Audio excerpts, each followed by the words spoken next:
Firstly, people, I'd like to apologise for all the interruptions. Just so popular. I'm only fucking popular when I'm doing something. Rest of the day, nobody wants to know. So, right. So, okay. So that we're at the point in time where my grandma has died and my granddad has just died. He had a heart attack, stroke thing. Yeah. So, because I was absolutely devastated when my grandma died, at the funeral, I was, really, really upset. I can remember it. They thought that probably best that I didn't go to my granddad's funeral. Yeah. So in my head, he's not really dead. They're lying because he works for the MOD and he's got to go on a special mission, and everyone's got to pretend that he's dead. Right, okay, yeah. I absolutely believe that 1,000,000%. Right, so I wasn't crying because I knew he wasn't dead. Yeah. And so obviously that wasn't right. They were like, I remember my mum and dad talking and wondering if they should take me to see a child psychologist. Well, I thought that was like the child catcher from Chitty Chitty Bang Bang. Yeah. You'll never see him again, Dad. I'm fine, honestly. I'm fine. Oh, bloody hell, somebody's at door now. Just give me one more. You stay, keep talking. Keep talking. I cannot believe us.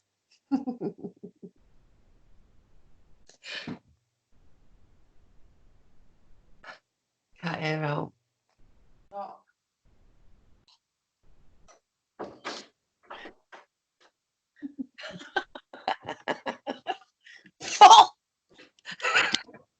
I will keep my sanity. I will keep innermost traumas. Sanity. I mean, really? It's knocking at your door. Oh, call please. Coronavirus. What the hell is going on tonight isn't this show meant to happen? Oh, right. Oh, there's a glitch in the matrix. Right, anyway. So, okay, right. So the grandparents are dead, right? For the third time. Yeah, and I don't believe that my granddad is. Yeah. Right, he's off saving the world. So one day, and the youth club bit is important for another reason. Me and my sister were walking up to see my grandma, my great grandma on my mum's side. So my grandma there were my grandma and granddad on my dad's side, right? Yeah. And in Seacroft at the centre, there was a block of flats opposite the big shopping thing. It was like a walkway that went on it, and my gran lived in those flats. So we were walking up past from the cricket green, which would be behind us, walking up the path past the youth club. My sister's just a little bit behind me, and my grandma and my granddad walked past us together. Now, he had on his head one of them things, the caps that the Jews wear. Yeah. But it was one that he'd bought when he'd been travelling, and they'd gone to Vegas, and my gran won the jackpot on one of the machines, so they just stayed and then they went all over the place. Yeah. So he had one of them. There was fans from Spain. We used to play with all these little things that they brought back, these little souvenirs. And this cap was one of them, and it was blue, and it had red. It might have even been that one green. Anyway, whatever it was like blue felt with red things with the gold bits and some detail I can't remember on some of the panels, and they had that on. So it's so distinctive. There's no way that it wasn't the one that we've been playing with all our lives, right? So we kind of got arm in arm, walked past us, and they didn't look at us or anything. And I'm like, you know, and I remember my granddad seeing him looking down like that at me. Like he was looking ahead, but he was looking down like that at me. No. And I was just so sudden. We took a couple of steps and stopped, and I turned around to my sister and I said, "Did you see that?" And she went like that, completely terrified. We looked, there was nobody there. There was another couple walking away. There was nobody to run up and like go and have a look or whatever. But so then obviously I'd seen them together, and I knew my grandma was dead. Yeah. I knew my granddad was dead. He wasn't on the secret mission, you know. But the youth club was run by, oh my God, I can't remember her name. We used to call her Little Littler, this woman. We all know Little Littler. Yeah. So she used to run it with this guy, John. And we all used to go every week because there was absolutely nothing else to do. And we used to play with these kids that would all go. And we'd like, John had a CB radio, so we'd have like little goes on that. And remember them shaker maker things that you can mold and then paint the things. I remember doing that with him. And they'd have all sorts of activities, you know, pretty basic, but you know, it was just them two that was running it. When we get forward in time and we get to 1997, when I'm seeing Steve, and we go to Wales and we see the UFOs. Yeah, it was his uncle John that was the guy who was doing the CB and the shaking makers, and Steve's grandma, who was the little Hitler. Yeah. Play together. So we used to play together when we were really little, and then we ended up swinging back round into each other's lives. And that's strange.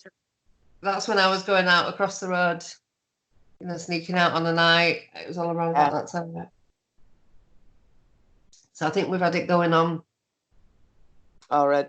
Back round somewhere, and we just swung back into each other's lives, and it was one big like wheel like that forever. We've still got fallout now. Not we haven't fallen out, but the fallout, I mean. So it's weird how these things and these people keep sort of swing round. Connections, yeah. Because we didn't meet in Seacroft or anything like that.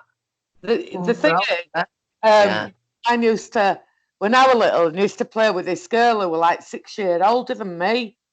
And my glasses are stuck in my hair. Hang on. And she was like 6 years older than me. And you'd have thought she'd have hung about with the kids that were my sister's age, 2.5 years older, or, you know what I mean, a bit older. And she always wanted to hang around with me. So anyway, we used to sleep at each other's house. And my mum loved it a bit. She always said, oh, she looks after you and this, and she was lovely.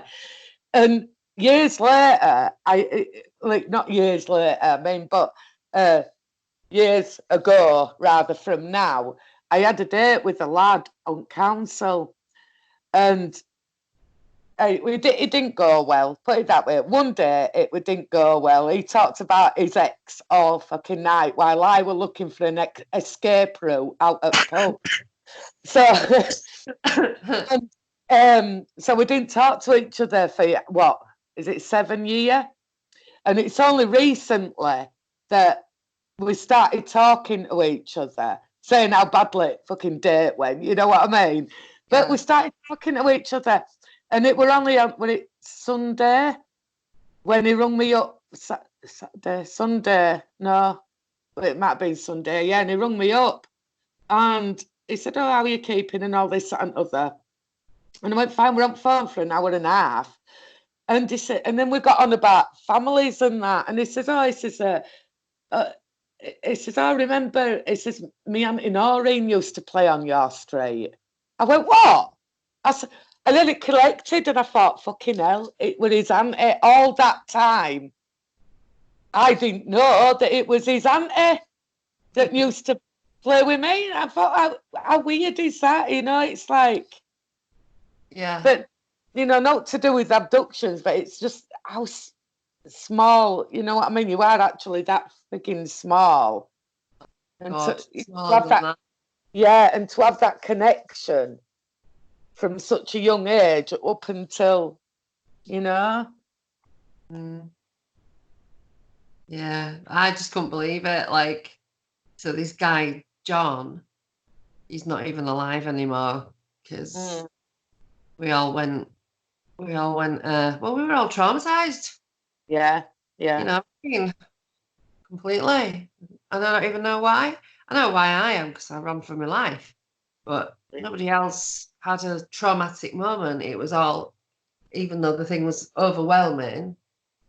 When I started talking to them, I was surprised that they were as devastated by it as I was. So, yeah, it's just. Even the reaction one. I worked for a charity. Well, I volunteered for People in Action in Leeds and at the Beeston Champions with kids with autism and what have you, and we would do all activities and art, and I was doing an art thing with them. So I ended up being on the newsletter because we had an art exhibition, and I was on the front page, and John was on the back page of this newsletter, and I saw him. And when we were all there, because we'd all fallen out, it was like I saw him and I thought, oh my God, it's him, it's John. Because I couldn't find Daniel or Steve. But I didn't dare talk to John because I thought, well, at the time, he said it was the Aurora Borealis. Yeah. But then we all had a massive argument and fell out. So I didn't dare talk to him, but he was suffering as much as I was. I kicked myself about that. But he didn't get in touch with me either. He knew it was me and I knew it was him. He can't miss that. There's no way. It's weird how things like that happen. So we were both working for the same charity. Yeah. Absolutely. Well, we work. Well, I did get a grant to do a big art exhibition with them, but just weird how people keep whizzing by, you know. And now play like out of the blue last year. Steve and Daniel, I've never wanted to put them out in the firing line just to, you know, prove me right, or not to prove me right, but to, you know, to back me up or whatever. So why would I want to subject them to this insanity and the violent hatred and the bullying and, you know, no way. So I had to concede that, well, I might always only be the only one who ever talks about this event, you know.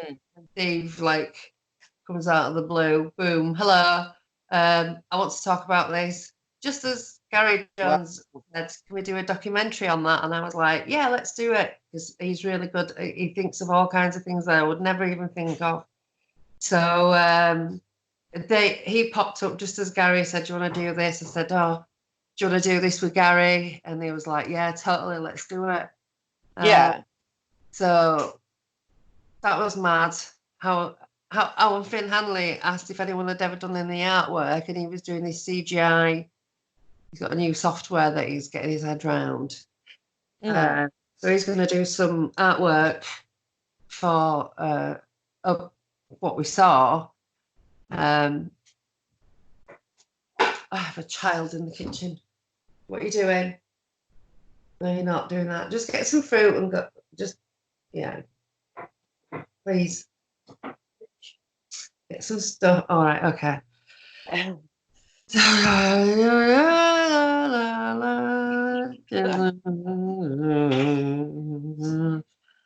So Finn's going to do the artwork. He asked at the same time as Gary asking if we could do a little documentary investigation. And just as Steve had popped up and gone, right, I want to do something about this. I want to talk to you. So we got together, talked and talked and talked and talked. I always thought, please tell me it happened differently. But they were like, no, that's exactly what happened. But they have the other little bits.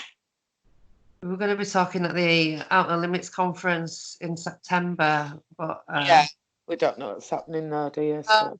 It's not happening now. It's happening in 2021 because of coronavirus. I might come with you. Yeah, full weekend. Steve's talking with me. Please hurry up, child. Not fast enough.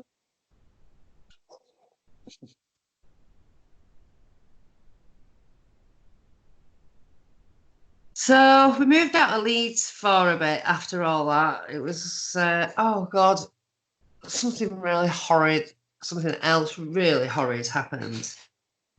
And this guy tried to abduct me and my sister in a blue Cortina, I remember it. Oh. Right. And whatever he'd been doing, he'd done it a lot to a lot of kids. So my description of his cat and him helped him catch him because it was in like a really pale blue. I think it was a Cortina. Yeah. But after that, my mum my mum was pregnant and baby was stillborn. So that was another horror. It all just seemed to, everything just seemed to, boom, no family left all at once. And then that happening with that guy, and the thought of them losing us too as well was just like, right, especially after what I'd done when I was 4. So, and my sister had a really poorly time when she was a baby as well, where they didn't know whether she'd live or not. And that was, they don't know what that was, vaccines, because she didn't have us vaccinated. Yeah. There was loads of horror stories going around. So, don't know what happened there. So it's been, quite dramatic. Yeah. And they decided to move out into the countryside and just go, right, we're safe. There's no paedophiles. We can get over everything that's gone on. Well, yeah. Yeah. Nothing like that going on, but, they just wanted a fresh start. So we went and we moved to a house called the Triangle. So where were this? Was that in Leeds as well? Or? No, it's called out in North Yorkshire. In the middle of nowhere, in a little village in North Yorkshire between Goole and Scunthorpe. Right. That's where we lived. We went there. Right, yeah. Is this the one where the crop circle? Yeah. But I think I might have found an explanation for that. Just possibly. Right, go on then. A house called the Triangle. Now, there was 2 rooms in that house downstairs. Well, there was 3. There was the kitchen, there was the living room, and then there was like the back room. Back room. Nobody ever wanted to be in there. I didn't like it. Yeah. I didn't like being in that room at all. It was not welcoming. It was nicely decorated. Yeah. We spent a lot of money, It was a beautiful house. It was in a little village, probably only about 200 people. And the houses up the road, some of them didn't even have any electricity still. There were 2 sisters who lived there who were really old, who just lived like they always lived. No, outside toilet, all that kind of thing. And we lived on a road called West End, and at the top of West End, there was a field, a road that went up that way, and then there was a little copse of trees. There was a Victorian bottle dump in there. We used to go digging about in there. It was quite cool. But at the top of the road, there was just the farm, and then the field, and it was like... Is this area on a flat, or is it quite hilly, or...? It's absolutely flat out there. Right. Home. And when the Dutch moved in, they just flattened it completely, and they built all the fields had dikes. There was not one hill anywhere. Yeah. Like, so it was completely, totally flat. So our road is, I don't know, maybe 600 to 800 yards long before you got to the farmer's house. And then there was a bit of a dirt track, and there was a tree with a rope swing in it. Don't know who put it there, but we, used to go on it, and we were on the rope swing, and I looked like swinging about, and I could see these 3 perfect circles in the car. So I jumped off, and I went, "Oh, come and look at these." So we ran in. There was only another 2 of us, my sister and some lad, can't remember who. And we had one each, and we were running around it. And carrying on. So obviously, farmer's house is there. It's like, it's literally like we were running around in his garden. It was that close. So he comes out and he's going, "What are you doing? Get out of the field," So we were like, "Oh, we're just running around in these. What is it?" And literally 3 perfect circles, maybe 15 feet across, each one. And he sort of stood there, and he had his hand on his hips, and he's looking at them. And he went, "The car's by mini tornadoes in the corn." And we went, "All right," and ran off. Yeah, you took that word for it, yeah. Yeah, never thought anything of it again until like in the late 90s. When I saw, I think it was probably UFO magazine, and it was these crop circles on the front, and I was like, I saw that at the top of our street. Literally just hundreds of yards away from our house. So, and I thought, just out there, I mean, it's in the middle of nowhere, and everyone just either worked on a farm, was, a kid going to school, parents just doing the do. A lot of the women worked on the farms, and that's what the village was like. Not full of weirdos or anything. Yeah. Don't mean weirdos, but nobody you would expect, like, say, Dean or any of the guys who do the crop circles, down in Wiltshire. Yeah. Nobody like that lived in the village. Oh, so I thought, but then I remembered there was a couple called Ben and Flo, and I think they were from Glastonbury. I think they'd moved there from Glastonbury, so that's in that area. So I don't know if they'd done it. Right. Because it happens sort of down that way, doesn't it, in Wiltshire? So I thought, well, maybe they'd done it. I don't know. And now know that the big fancy ones, and I know of and know some of the people that do them, and so I'm not up on these crop circle things. I just think that, like, maybe there is a phenomena, a reason why they might appear naturally. Very simple ones. I mean, there's a thing called the devil mowing, and it's an old woodcut, and it shows a crop circle, but in the middle, the devil. So I wonder if they've come across this circle and thought it was the devil's work. Right. Yeah, I get you. Yeah. So I wondered if there were any, like, witch trials in connection to crop circles, if these were maybe happened more than once. So I don't know. I'm not saying that was anything other than it was just a very spooky time. We saw a UFO, just a very, very small pin light of sky, flying erratically, zigzagging about, and possibly, from here to here. And we had Viking radio on, and people ringing in and saying that they were seeing this thing, because out there's just no light pollution at all. Yeah. The sky is amazing out there. It's just millions of stars. And it was a summer night because we were taking the washing in, and it was my mum that saw it and said, "Look at that!" And so we've seen this thing zipping about. So that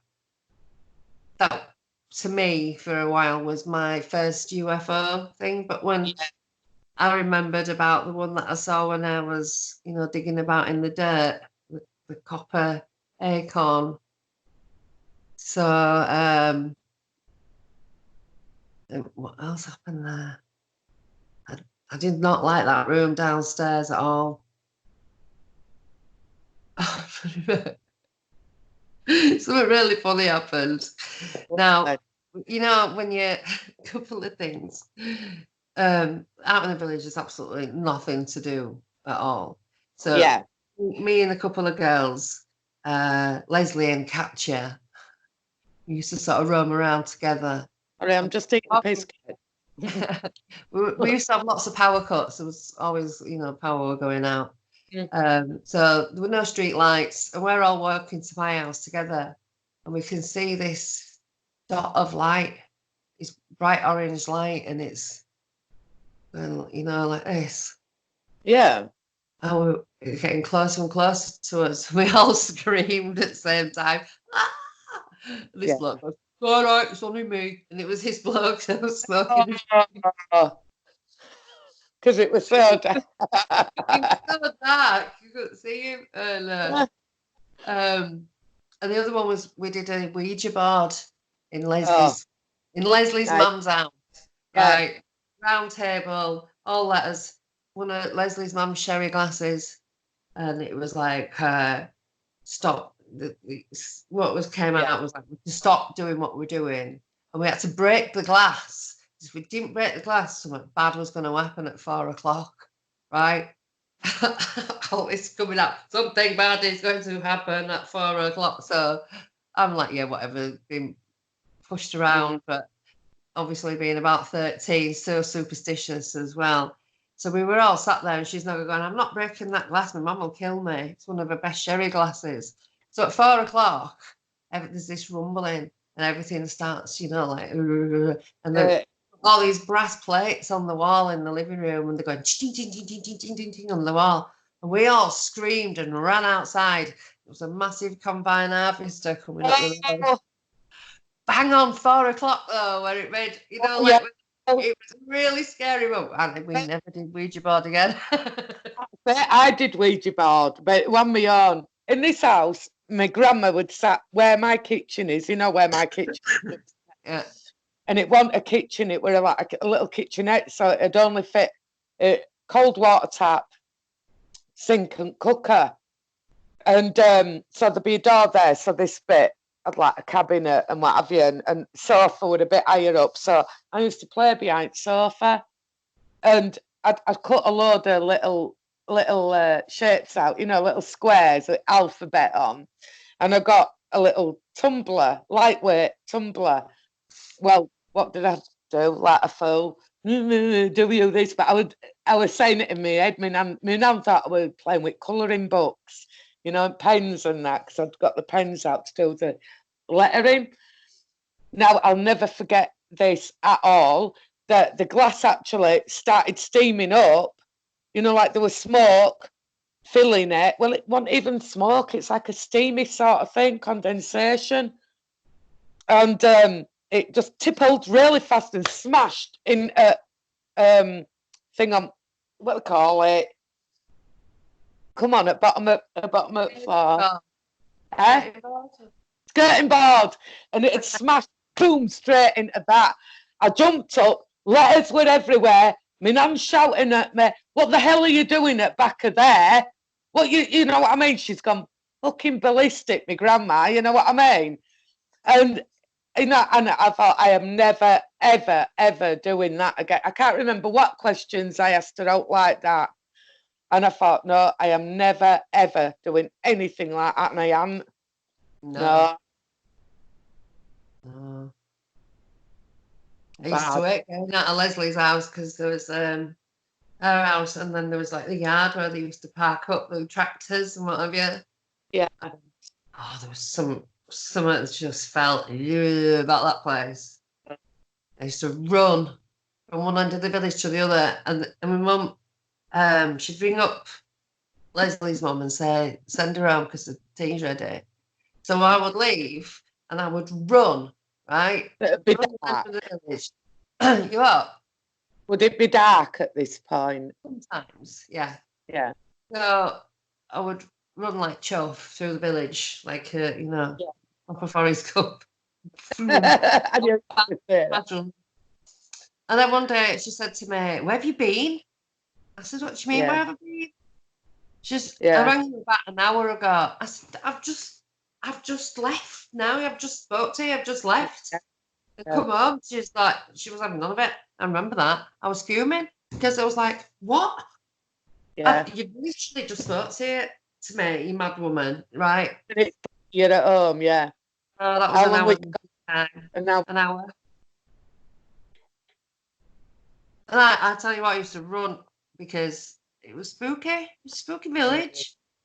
You like give me a Google Earth thing of that and all, because I'd like to see these places. I went back, 8-9 years ago. I had a little drive up. It's mad because there was somebody planted some trees and they were only little at the time, and now they're all big. So driving up the road that I lived on, it seemed so very narrow. I remember it being a little bit wider than that, but the trees had really grown. And as I'm driving past the house, I wanted to get a picture of the house, to do part of the collection of my, what's happened and where. But there was a woman at the door and she was like that, and she was just looking at me as I drove past, and I was like, okay. But I got to the end. I wanted to see and take a picture of the field so that I could draw on where the circles were. But it was just a massive concrete car park, and the farm had the farm's expanded. Obviously, they've got loads of works vans all parked up, all with the same, logos on the side. So I was like, whoa, progress. Yeah, because it was just a little farm. Well, that's a shame. I don't know how much land he had, but the farmhouse was there, and it's not a big village, not a long street at all. So spooky. I got freaked out a lot there. Felt a lot of weird things. I remember. Why would it called the triangle? I think because the patch of land that they built it on was actually a triangle. Triangular. The garden went to big at the house, and then as it went down, it got smaller and smaller. So there was just like a little gate and a little bit of hedge, and then you get out, and there was just literally a road that and no pavement or anything. It was just fields. There's nothing but fields around there. Yeah. And I used to have this weird thing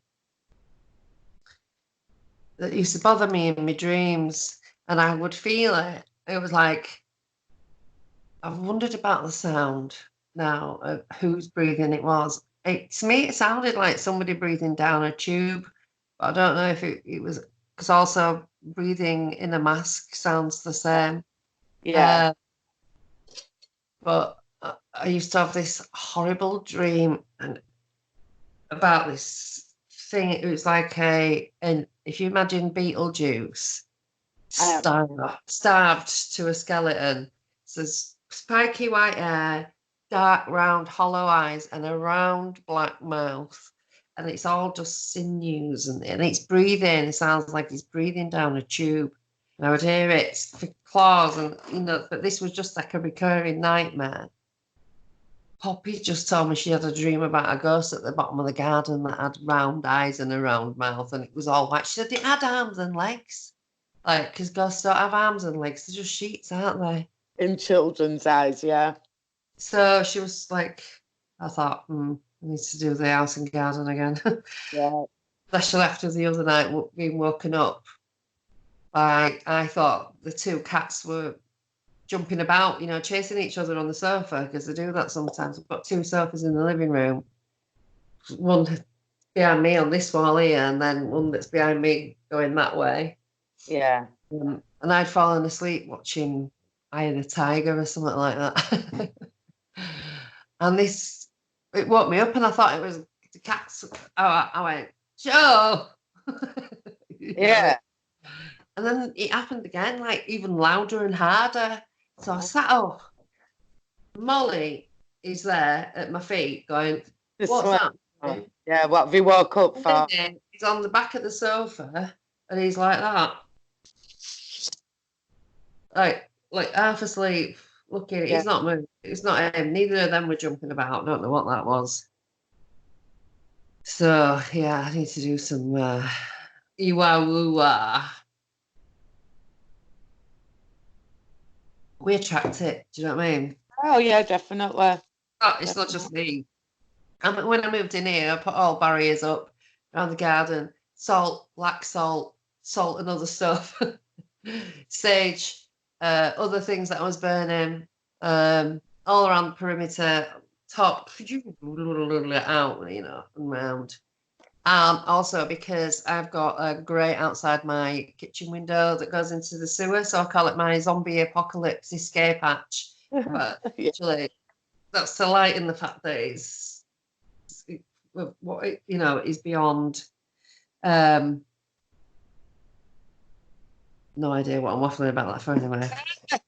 Something about zombie apocalypse. Yeah, well, no, we're fine. We're fine with the zombie apocalypse. We've got somewhere to go. Yeah. But seeing the thing at the bottom of the garden, I don't like the fact that we've got that sewer thing. I've done stuff over that as well, but I just feel a little bit uneasy because today the fire alarm started going off upstairs. So it went off. I went upstairs and I thought, I'm walking around and there's nothing going on. So I flapped Poppy's Peppa Pig blanket. Yeah. So I went downstairs. Then it started again. So I went back about halfway up the stairs and it stopped. So I don't know if I'm just being a little bit spooked and putting 2 together and coming up with 57, or I thought, well, it won't hurt. Go around the house saying, you must leave now. Let's go. Right. So so that recurring dream, don't know. Blah, blah, blah. Yeah. I'm gonna bring all mine up when we get into paranormal. Yeah.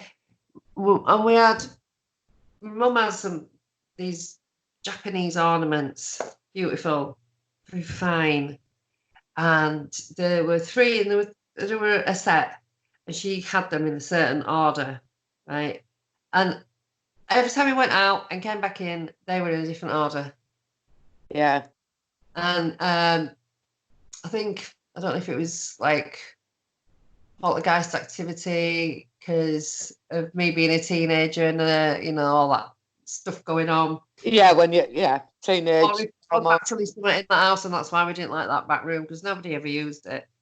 Never went in that room at all. Just lived in the kitchen in the other room.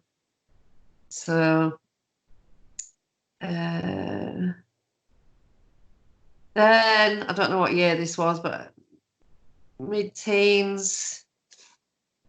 Talks about it in Show You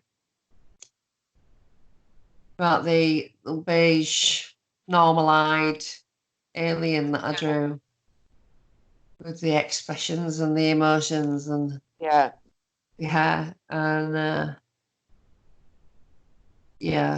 don't really know. I know I had a lot of times when I would wake up, like I said, at a friend's house one night, and I woke up completely like, and there was something in that room, and I could feel it all over me. Oh, terrified. I just stayed like completely frozen. I don't know how I fell asleep, but I must have fallen asleep. So can't really remember much else. I might think of other little things, that nothing major. Yeah. Until But it ain't nothing major, is it? Because every one of those tiny little things is significant.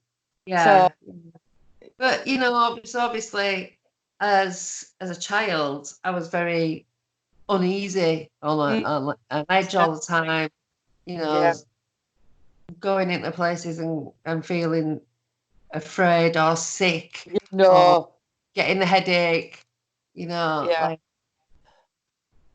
just stuff like that. I had a lot of that. I won't like to go to certain places or go past certain places. I would have to run past certain buildings and things, you know, like. Still now. I can't run for my life now. Can't run. I'm like a bloody Oompa Loompa.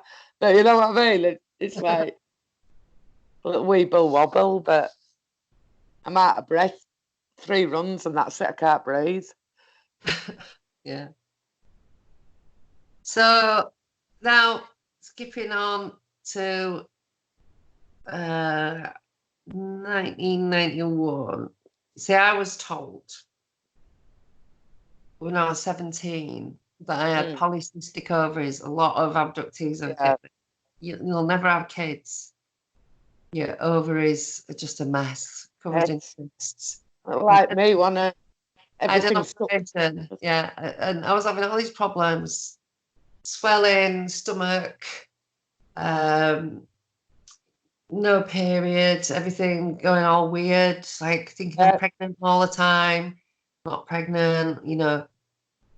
So when I was 20, they did a laparoscopy to see what is going on, because why am I having all these, like, really, you know, whatever was going on.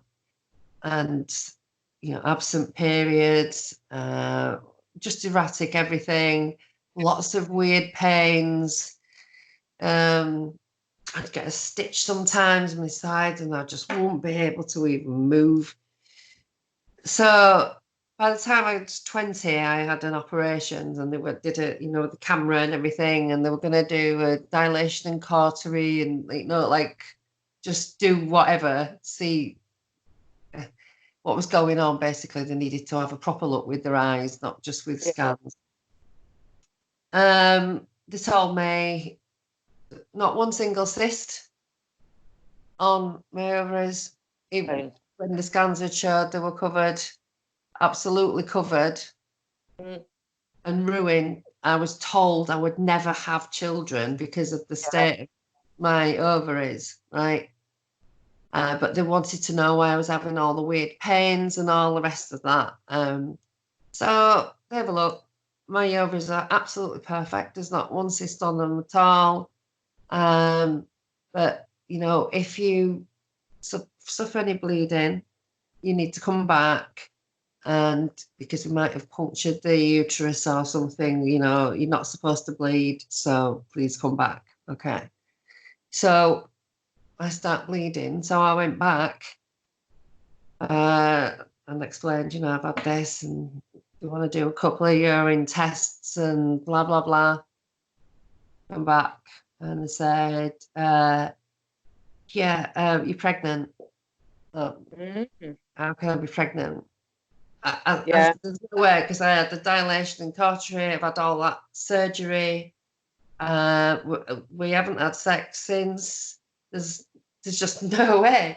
So it's like, oh well, maybe the egg was fertilized, you know, in the fallopian tube when we were doing the operation, basically, kind of thing, like some excuse, whatever. Said, you know, you must only be like, what was it, about 14, 15 days pregnant. That was the maximum that I could be. Yeah. When I went and had the scan, I was actually 7 weeks pregnant. Yeah. So they'd either discovered that I was pregnant, covered it up, you know, no, you're fine, whatever. Don't know, but said that didn't have anything wrong with my ovaries, and now I was pregnant. So I had my son Louis, and we lived in a flat in Bramley. and it was maybe like March 1992, because of the particular baby girl that he was wearing. I remember it. I loved it. I hated the fact that he was busting out of it. He was getting that chunky. He was he was like, if I had got him a new one, his toes would have been like that, you know. So, squash. So he was still wearing that, but he was, you know, busting out of it. And every time he went for sleep, I went for sleep. I was only young, do you know what I mean? It was 3 days before my 21st birthday when I had him. Didn't know my arse from a hole in the ground. Never mind what to do with the baby. You know, I'd had a terrible time all the way through the pregnancy, getting somewhere to live. It was just an absolute nightmare of a time, anyway. So we've got this flat, and Tim had gone to work. Don't know where he was working. I can't remember. But I'm fast asleep. Every time he went to sleep, I got some sleep because I couldn't get him to sleep on the night. It was like me. Just no sleeping. We are night people. So I'm laid in bed. He's on me. He was something like that. I used to love that. It's like go to sleep like that, and it just, his arms and his legs would just flop around. Yeah. And you never fully asleep, and you're always like this. You do dream, but you also hearing stuff outside, and even though you can be a dream at the same time. Know about it. It's not like, you know. So anyway, so I heard this, Sacha, wake up now, and I opened my eyes because I was like, yeah. And there's this blue thing about this tall, you know. Yeah. 3.5 feet maybe. About this wide, bright, dark, bright blue. Big slash mouth like that, all massive black eyes, like really big and long black eyes. It just had wrinkles all over its forehead. It was like pockmarked. And its chest was exposed. You know, it had like a bit like, you know, like a gorilla kind of chest. Yeah. Sort of nipples, you know, but everything was just wrinkled. It had no neck at all. It was just like wrinkle after wrinkle after wrinkle. And it's really, really, I don't know. I've never seen the blue. It's really like cobalt blue. And it had a grey cloak on. Yeah. But it wasn't fastened or anything. It was just, the hood was on, and it was just on its shoulders. So I saw that, and I got it like that, and I just scrambled like that to the bottom of the bed, jumped off the bed, turned around to, you know, confront it, and it's gone. So obviously I'm thinking, wow, what a mad dream. So I'm shouting for Tim, and I'm walking, you know, I walked out of the bedroom, went into the kitchen, he's not there, went up in the living room, he's not there, he's not back. There's nobody in that flat. It's just me, the baby. And I'm like, wow. That was a mad dream, that powerful, you know, realistic, really, really real, you know. No, it was midday, March-ish, 1992. So it's not all about nighttime. It's not all on the nighttime. Now for that I can, yeah. So anytime. You know, in 2005, when I first went on the forum and started talking about the UFO thing in Wales, I started talking about other stuff as well. I remembered that we were talking about that because Steve Johnson, he'd had a thing where one of them was riding around on his trike when he was little, and he was like worried he wasn't going to get his trike back. We'd all seen these things, but we were saying, have you seen Communion? And I said no. So watch Communion. Don't know if we got it from, I think we got it from Blockbusters or something. I don't know. Yeah. I think we got it through the post, you know, and they used to post your DVD. No, not DVDs, videos. No, this is, I think, no, it was DVDs, I'm pretty sure, yeah. So we get the communion DVD, and I was sat with my fella, T, we call him, and watching this communion. You know, I love Christopher Walken. I mean, I just adore that man. Emma what hat in it? He wore that hat in it. Yeah. Emma played Whitley. A big surprise when all the bus when all they're all like aliens and weird creatures on the bus. Yeah. Anyway, so I'm watching the film. There's a kitchen table with a vase on it, and that little thing comes out from behind it, and my heart just went boom. Because we go, well, it might have been a dream, we don't really know. How can it be real?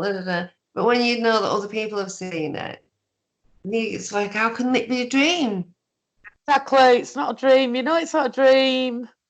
That's what I used to think. It were dreams, and then when you hear other people's, and you're like, oh shit, I could accept it with a fucking dream, but because the other people, no, it's something your imagination cannot make up, so it's not a dream.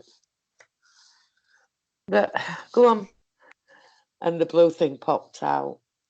Well, just the communion thing. So I was heartbroken because I was having so many weird when I watched that film, because I started talking about it.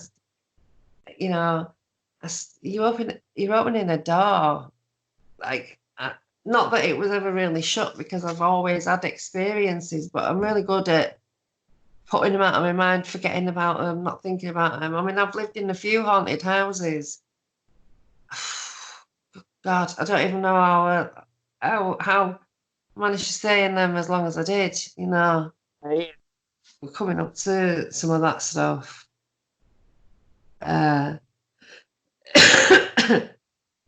So yeah, the blue dude in the flat, and my son would say that there was an old lady that was going through the wardrobe, going through our blankets in the wardrobe. There was a woman who lived in that flat from the day that they were built. She died there, so I don't know if it was her. I never encountered her, but my kids have all they're weird. You know what I mean? They're weird with a Y. Well, the next one's an absolutely epic, multifaceted, like Amityville style nightmare. So I think we might end it here because we've done the two, haven't we? And start the on the. Oh my God, this house! This house, I swear on my life and my soul, was an annex of hell. Yeah. And I don't know, like there's been a few houses that I move in, boom, everything kicks off. Everything. The one that I went to, and no, this was like 1994. It was in right. Beeston. It was in the same town. Yeah. But so is this for next episode then? Yeah. You can say it now. Either. About how we ended it up in it. We were living in that flat. We were the new thing. And Tim's brother said his friend wanted to sell his house because he'd been living in with his girlfriend. They'd had a rough time of it, been there about 15 months. They'd had a massive argument one day, and he hit her. So she moved out, and she said, I am not moving back into that house. Right? So, it was like, just assume because it was bad memories, the argument, whatever. So we wanted to get out of this flat. Tim was working. He had a good job. Didn't really have quite enough money because back in the early 90s, there were no tax credits. There was no nothing, Part there now. right on the edge of the knuckle. So we probably shouldn't have bought it because we only could just afford it. And the guy that we were buying it off lent us the money for the deposit, but we got a mortgage for like a higher amount. So we bought the house for like 30,000. We got, well, anyway, that's how much. So we got this house and we lived there, and it was the most awful, insidious place ever. And in the end, I left. Tim, massive argument, and he hit me, and it was the exact same pattern and same amount of time as it was for the couple before. Yeah, I didn't know that till afterwards. But there was one of the neighbours slipped up. Somebody on our street, right, fell in love with the guy in Spain. The guy from Spain came to live with them. They were living together, got married, whatever. He stabbed her 11 times and set fire to the house. Yeah. So she didn't die, but this awful, violent thing, this event happened. Yeah. So when I went to her, oh, which house was it? And she went, oh, one up there. And I thought, oh my God, was it our house? House, yeah. No. And so I couldn't find any information out about it. She'd lived there forever, didn't really know anybody. So I thought, just things would always be kicking off in there, though, losing stuff all the time and it appearing, things moving around. I walked past the cat one day and it fast asleep on the computer chair. It screamed, jumped in the air like a horseshoe shape and shot out the house. Give them the house for 3 days. Yeah. Like, oh my God. And one night I can hear banging downstairs. So I thought, because it was like, you come in the garden, you go up the steps, you've got your living room, and then there would be like a galley kitchen in the old Victorian terrace houses. Well, that was an office. And downstairs in the cellar was converted into a big kitchen and a bathroom, and there was a cupboard, right? So downstairs was, the kitchen, and it was all wood panelled and smoked glass, kitchen cabinet doors, all that. It was nice. So I'm hearing all this like noise. It sounded like pots and pans banging, and because it's a wooden floor, I thought if I stand up and bang, like I'm a heavy man, whoever it is will run out. Oh, right, yeah. So I got to the kitchen door, which would be the old kitchen door, the office door, and I got there, and this voice whispered, "Move over, let me in." Oh my God. Let me in, and I just right there, move over, let me in. And in my head, I said no, and I turned and I ran and I shot upstairs and I went, Tim, there's somebody downstairs. Yeah. I said, I heard banging and whispering. Yeah. I heard the whispering right in my ear. So he went downstairs. He said, there's nobody downstairs, nothing out of place, everything's fine, door's locked in the kitchen. You must have left the telly on. The telly was not on. I just used to sit and read. I've never, not until recent years, ever been one for sitting and watching telly. I can't keep still. Oh, me, I had one in nearly 14 years. So yeah, I knew it wasn't the telly because I knew the telly wasn't on, and the telly wouldn't have whispered right in my face, "Move over, let me in." What else? Oh, I got halfway downstairs one day going into the kitchen, and this noise of like everything smashing hit me in the face, like it was in midair. Like every single pot, cup, plate, everything. And that happened again because I thought, because the glass cupboards, I thought one of them had fallen off the wall. Yeah. Smashed. So I went running downstairs expecting to see a kitchen, with everything all over the place. Absolutely nothing. Yeah. Then I saw bottom half of a pair of trousers and back of slippers, back of somebody's feet, walking into the bathroom. No body, no nothing else. I caught a face on the steps, like it was like a negative image, but like a boy's face with like a curly haircut, but it was like a white, like almost like a negative in the photograph negative. Then I was telling my friend Ali about it, and we were talking, but she said that she was suffering from what I can remember this. She said she was suffering from water retention, and I had like an ice cream tub in the cupboard in the kitchen with some tablets in them called Aquaban, right? Which women used to take in the 80s and 90s to, stop water retention. And they are like bright blue, bright blue, and they're in a white box. So I said, I've got some downstairs. I'll get this. We'll go in the kitchen. I'll get the box out of the cupboard and I'll pull everything out. I go, they're not there. And I knew they were there because that's where I kept everything like that. I thought, maybe they're in my makeup bag in the bathroom. So I went in the bathroom and I pulled everything out of my makeup bag. And they're not there. Walked out of the bathroom. There's the tub, tablets in them, facing up, bright blue. And I went, Ali.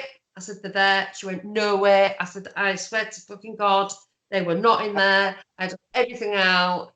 And she went, oh, just because we're talking about you, And like, just stuff happened all the time. Always freaked me out. Like I could hear like a, and it would go on for ages. And I thought, what is it? What is it? And is it like a tap, pipe, or like go and you just couldn't locate it.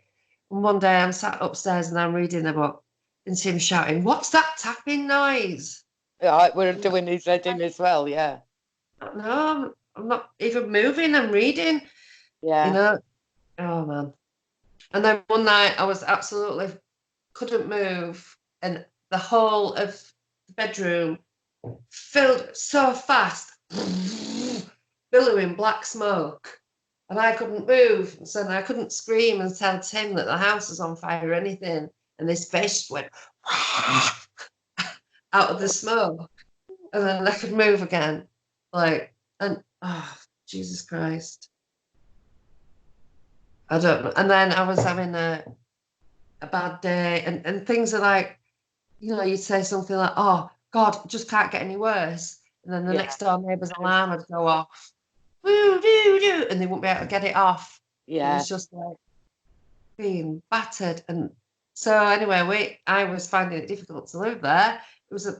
I felt, attacked and frightened. He didn't believe me.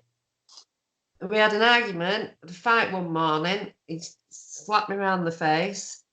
I left. We split up. So I want to go back to the house to get some toys for Louis. His dad's moved out. His dad's moved in with his mum and dad. The house is completely abandoned at this point. Yeah. Right? Just run away from it. So I went in, and it was so close in there. Do you know what I mean? Like it was like walking into, I don't know, hell. It was brooding.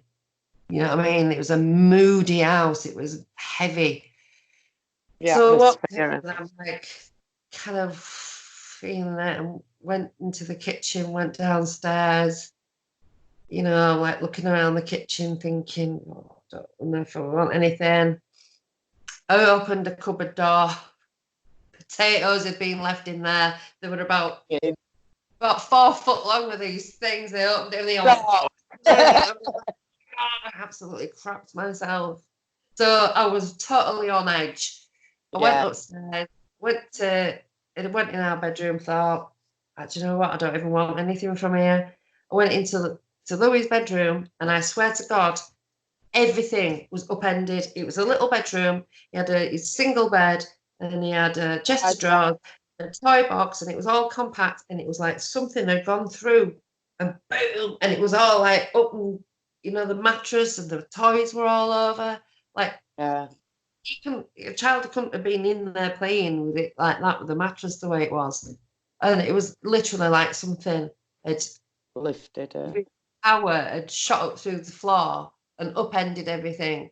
So I ran. Right, the door so loose was that door handle. You know, we had a Yale lock on it because I couldn't get that door open. Could not get that door open, and I could feel this wall of evil just coming behind me like that billowing smoke. I'm like, I don't even think I shut the door behind me. Yeah. I just ran, jumped in my car and drove off. Like, never ever went back. Never. Did you ask what it state? What was his name? Tim.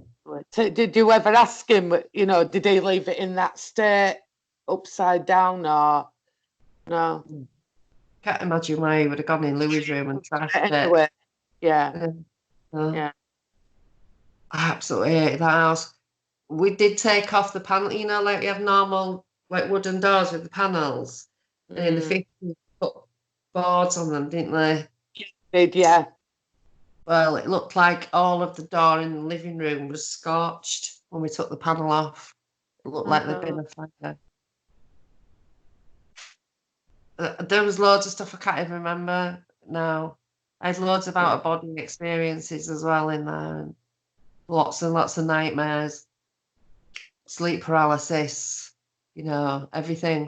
It was absolutely rancid. Oh, oppressive. I won't even go anywhere near that house, like the one in Leeds as well, the other one that you went to.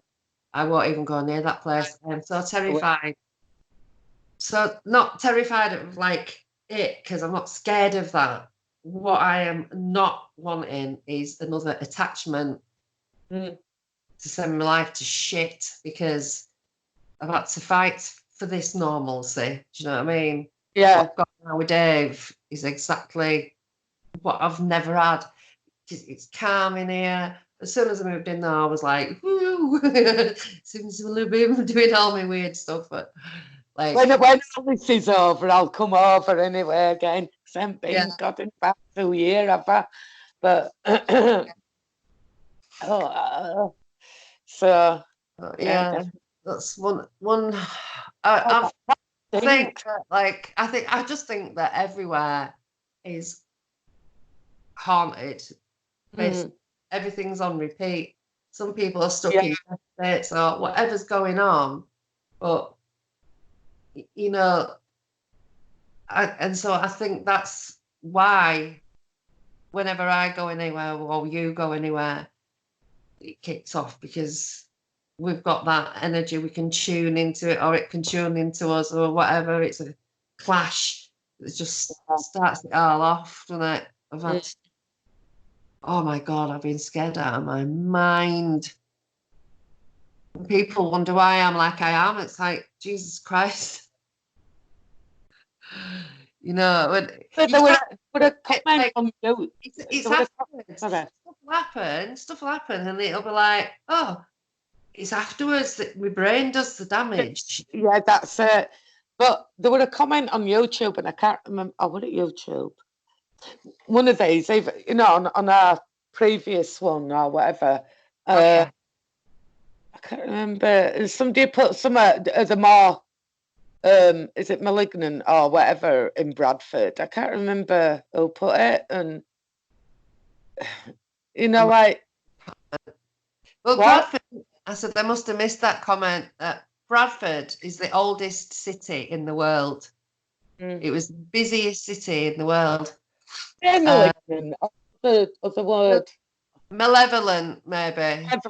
Oh, it was a karma, sort of a karma. No, answer it was the opposite, which is karma.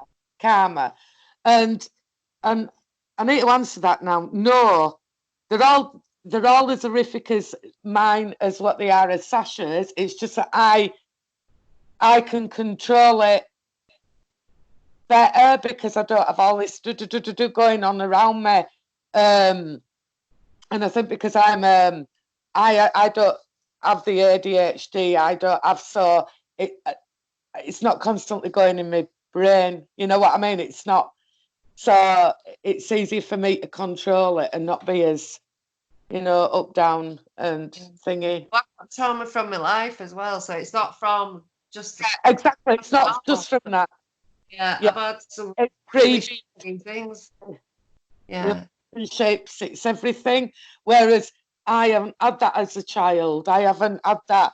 So my experiences of being abducted are only in that moment of time, and not something that's within my childhood growing up. I mean, so no, in easier. They're not coming to me and being all airy fairy. It's exactly the same as Sacha's trauma, except she's carrying more trauma because of this life, what's happened in this instant as well, not just the abduction side of it. So that's the answer to the question. Yeah, I've had, some really shitty people in my life who've done some shitty things. Yeah. That have had everlasting effects on my body. Yeah. I've had a lot of, people in relationships. When you have this shit going on, like I have, people can't cope with it. And you get together and it's like, this is good, this is great, we're getting on, and you want a normal family life, and then something happens and no, that's all over with. Literally gone. Start again. And it always, from the outside, like my trolls that make it look as if, it's always me, but actually I've left relationships because they've been violent or there's been alcohol or some. Don't see that the lies, the violence, all of that, the betrayal. People are shit. So not everyone, but and then on top, all of the paranormal stuff, and it's happening to them and calling me all names, for it happening. I'm a freak. No one's ever going to love me. I'm a freak.